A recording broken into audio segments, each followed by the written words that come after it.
Chers militantes, chers militants, mes chers compatriotes, chers amis de la Côte d'Ivoire, depuis que j'ai eu l'honneur d'être élu à la présidence du PDCI-RDA le 23 décembre 2023 à Yamoussoukro par nos militants, j'ai pu, grâce à leur soutien, procéder à une modernisation et une redynamisation de notre parti.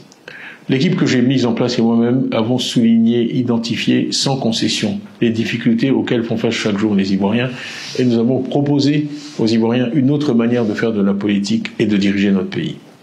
Je remercie ici tous nos militants qui ont travaillé sans relâche partout dans notre pays ces derniers mois pour être à l'écoute des Ivoiriens, pour mieux comprendre et mieux traduire leurs préoccupations, que ce soit le chômage des jeunes ou la cherté de la vie, deux de leurs plus importantes préoccupations. Donc merci donc à tous nos vaillants militantes et militants pour leur travail. Grâce à ce travail, nous avons suscité chez nos compatriotes un engouement réel pour notre parti. Ainsi, le nombre de nos adhérents a doublé au cours des 12 derniers mois.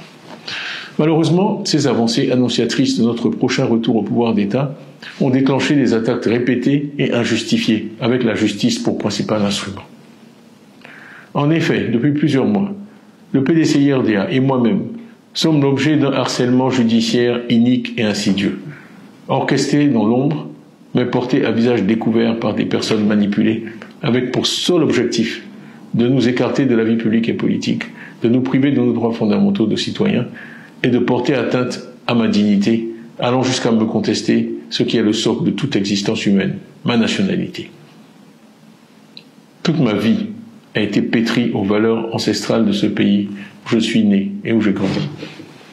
L'éducation que m'ont inculquée mes parents est fortement inspirée de la philosophie humaniste faite de paix, de respect de la personne humaine, de tolérance, de rejet de toute forme de violence que le père fondateur de la nation ivoirienne, Félix Houphouët-Boigny, nous a légué.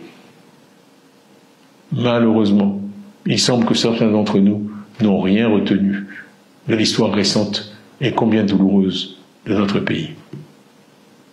Toutes ces manigances que nous voyons chaque jour visent à entraver la marche vers le pouvoir d'État du PDCI-RDA, qui m'a plébiscité d'abord comme président du parti en décembre 2023, et puis en avril 2025 comme son candidat à l'élection présidentielle d'octobre 2025. On veut m'écarter du débat démocratique, parce que je suis porteur de l'espoir qu'une autre Côte d'Ivoire est possible.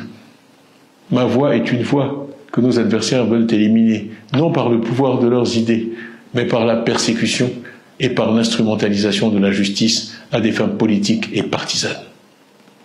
Le but de ces manœuvres est simple, il est de nous distraire de l'essentiel, l'évaluation du bilan du RHDP après 15 ans au pouvoir et l'élection d'octobre 2025. Alors que l'on était en droit d'espérer des élections inclusives, transparentes et apaisées, force est de constater que la radiation injustifiée du candidat du PDCI-RDA vient s'inscrire dans la logique de l'élimination des leaders des principaux partis politiques de l'opposition pour se garantir des élections sur mesure et une victoire certaine. Je ne peux que ressentir de la déception face à un tel déni de démocratie en Côte d'Ivoire. Ainsi, on m'a refusé en avril 2025 un certificat de nationalité, au mépris de l'histoire, des textes et des traditions de notre pays. Plus grave, il se dessine une volonté claire de mettre notre parti, le PDCI-RDA, sous contrôle, sous tutelle, à un moment où l'espérance en un retour du PDCI-RDA au pouvoir, après 25 années d'opposition, est partagée par beaucoup d'Ivoiriens et par tous nos militants et tous nos sympathisants. Ce que nous défendons transcende nos personnes. Dans l'intérêt du parti, j'ai donc décidé de remettre entre vos mains, à vous les militants, mon mandat de président du parti. Cette décision ne change rien à l'engagement que j'ai pris en décembre 2023 de conduire personnellement notre parti à la victoire en octobre 2025 pour libérer notre pays de la peur et de l'injustice, et je le ferai. Je sais qu'après m'avoir élu en 2023, vous m'accorderez de nouveau votre confiance, sachant que les autorités ont récemment affirmé que j'étais, et je les cite, indubitablement ivoirien.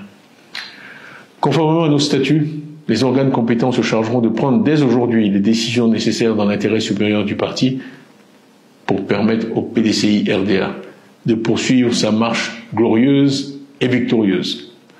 Chères militantes, chers militants, ne baissons pas la garde, ne nous résignons jamais, continuons le combat avec encore plus de détermination tous ensemble pour la victoire en octobre 2025, avec une foi inébranlable en notre avenir commun.